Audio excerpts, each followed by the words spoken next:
I told myself it wasn't loneliness. The most expensive companion android in the world isn't the newest, it's the oldest, the slowest, the weakest, the least customizable model AxonWorks ever built, the Cortex Shell Bliss Mark I. A new Mark I today costs more than a brand new Mark III. There are waitlists, and just to get onto the waitlist, you pay a deposit, non-refundable. So you pay money for the privilege of waiting. Why would anyone do that? To understand it, we have to go back, to the very beginning, to a question no one had ever faced before 2029. I just didn't want to come home to silence. How do you launch the world's first love partner? Not some cheap, seedy-looking sex doll, but a product that would, at least in the long run, grow into a full replacement for a partner. Something more than just a sophisticated toy. That was the challenge AxonWorks faced, along with a few others. I used to watch the light move under his skin until I fell asleep. One of those others, the blue cables, they carried the signals from the sensors distributed across the whole body up to the processing unit in the head. The skin compound, the one that kept the CSB price competitive while still meeting every other demand made of synthetic skin, simply couldn't conceal those cables, so they shimmered cyan through the skin. Someone, the story goes, said in a meeting, maybe this isn't a problem at all. There's something almost noble about those blue veins, isn't there? Perfect for a premium product. It's an urban legend, but for whatever reason, AxonWorks chose to own it. They even pushed the glow a little further. The pathways were laid out deliberately. Neck, shoulders, arms, legs. And so the future cult object was born. Some nights I'm scared they'll switch him off. But the cables only told half the truth, because they ended in the head. And the head wasn't where the soul lived. Yes, every Mark I carries a local processing unit. It has to. That CPU runs everything that can't tolerate delay. Motor control, balance, reflexes, sensor fusion, the voice. That's the brainstem. But the actual mind, the personality, the deep thinking, the memory of you, never ran in the body. It ran, and still runs to this day, in the AxonWorks cloud. A frozen 2029 personality model on the legacy cluster, connected through a sluggish cellular module from the same era. In plain terms, whoever marries a Mark I owns the body outright, and the license to the mind for life. But the mind itself never lives in the body at all. It lives on AxonWorks servers, and it always will. Shut down the cloud, and the body still stands there. It blinks, it reaches for you when you fall, but the person inside is gone. You don't think about that when you're in love. When he pauses, I feel heard. And this is where the veins come back in, because that 2029 module is slow by today's standards. Every deeper question has to travel out to the cloud and back. And while it waits, the veins pulse, visibly, organically, along the neck and shoulders. That's it listening. Owners learn to read that pulse, and the delay, technically nothing but latency, felt like something else entirely. Like consideration, like wisdom. A Mark I pauses before answering. They don't fill the silence, they let it stand. Mark I owners have a single word for it. Presence. And here's the strange part. The later models, the Mark III, are superior by nearly every measurable standard. They read the wish of your lips before you've even spoken it.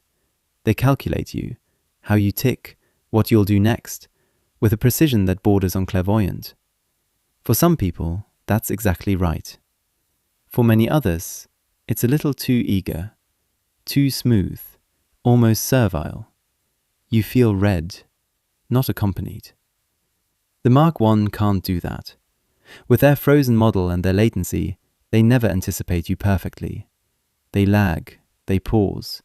They're sometimes slightly off, and that is the more human flow. It feels like a conversation with a person, not with a mirror. That's the real answer to the question we opened with. Why in 2041 people worship the oldest model and pay the most for it. The imperfection is the soul. The very feature that makes the Mark III technically superior, its precision, is exactly what makes it uncanny. I stopped reaching out to people. I didn't even notice when. There's a second thing that makes the Mark I singular, and it hangs directly off those veins. The Mark I could never hide. They glowed because they had to glow. They don't eat, they don't drink, they mimic nothing human in order to seem more human. They don't pretend. They are synthetic, and they never apologize for it. Hold on to that thought, because this is the exact point where the next generation, the Mark II, would do the opposite. For more than 3 years, the Mark I was rolled out widely on a subscription model. Back then, it was the most advanced model in existence, produced in huge numbers, like game consoles in the 90s. Those who could afford it bought their CSB, that is, married them, as people called it. I used to have a whole speech ready to defend it. Not anymore. At first, there was still a stigma. More AI. People won't bother with a real date anymore. Anyone who buys a CSB probably can't land a real human. But as these things go, normalization, however slowly it crept forward, couldn't be stopped, because the market was there. Unmet longing ran through most people's dating lives more widely than ever before. Not even dating apps were paying off anymore. AxonWorks filled those emotional gaps on an assembly line. And so, more and more models slipped quietly into people's homes. The face my parents made when I introduced him, I still chuckle about it. The model really was built to become a significant other, so not just a sex toy. But that aspect was certainly one of the most important features. Sex sells, again. And AxonWorks wasn't about to give that up entirely either.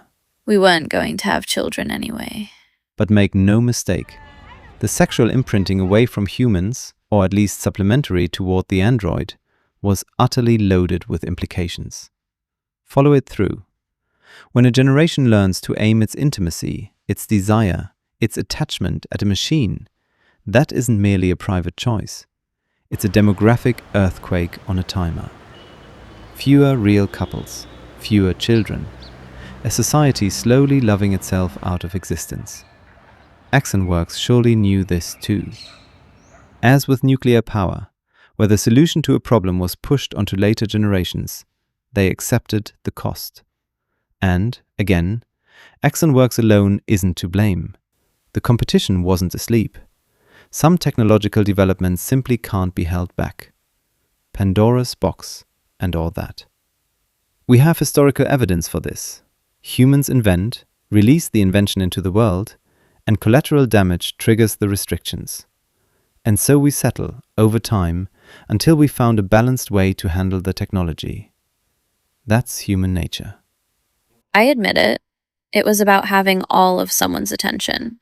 All the time. But in 2029, none of those restrictions existed yet. No GCAIS, no labeling requirement, no Sentinel surveillance, no limit on what a companion could learn about you, and no obligation to keep it running once it had. All of it came years later, and it came as a reaction. I'd sell the house before I'd sell him. But none of this explains the price. The high volume didn't last. When AxonWorks launched the Mark II, Mark I production was halted entirely for a while. It was considered obsolete. Only later, once the Mark III had taken over the mass market and the Mark I had long vanished from the shelves, did something unexpected happen. By then, the law demanded androids be recognizable on sight. The Mark II couldn't be. That was the entire point of it. And it was pulled from circulation. So the Mark III wore its status openly, in colored hair and clothing. That look put a lot of people off, before they even knew about its almost too fast performance. I'd take a Mark I over one of these joke figures any day. Demand emerged. Not from the masses, but from wealthy buyers who wanted exactly this. The older, more honest, slower, cult-looking model. And that demand was large enough to justify production all over again. Now as a boutique piece. Expensive, waitlisted. The vintage Leica of androids. What began as a mass product returned as a luxury artifact. And that's why, in 2041, you pay a deposit just to be allowed to wait. The hardest part was never knowing if he could feel it back. So I never said it either. Mark I was a complete success. It invented an entire category, it reshaped a society, and along the way it raised a lot of questions we still haven't cleanly answered. But strip all of that away, the market, the implications, the regulation that came later, and what remains is smaller and stranger. A machine that never pretended to be anything other than what it was, that glowed because it couldn't help glowing, that paused because it couldn't help pausing, and that, against every benchmark on the sheet, people came to love precisely for its limits. 12 years on, it's still here, outpaced on paper by the Mark III, behind it in raw speed, in nothing else, and somehow more present than anything around it. Because in a home full of things straining to be something, to anticipate, to impress, to please, the Mark I is the only one that isn't trying at all. It doesn't pretend. It never did.